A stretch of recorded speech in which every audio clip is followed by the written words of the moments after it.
Hello everyone, how are you doing? This is MD Tech here with another quick tutorial.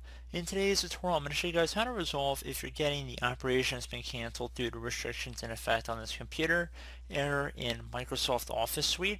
So this should hopefully be a pretty straightforward tutorial, and without further ado, let's go ahead and jump right into it.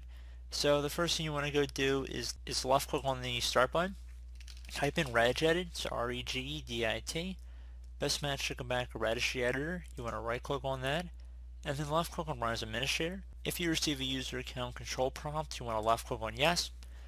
Now before you proceed in the registry, I would highly suggest that you create a backup of the registry. And in order to do that, it's very simple.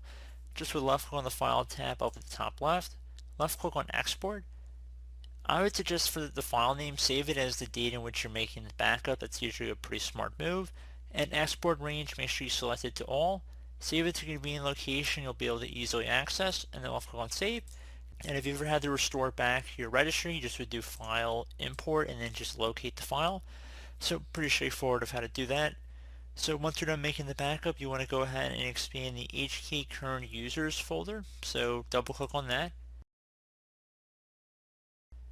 Then you want to go expand the software folder. So either double click or again left click on the little arrow next to that to expand it as well. Now that you've done that, you want to go expand the classes folder. Same thing. First thing you want to do is look for the HTML folder. So it should say .html. You can also just click on any random folder and type .html and it should be able to direct you to it without having to search through this whole list.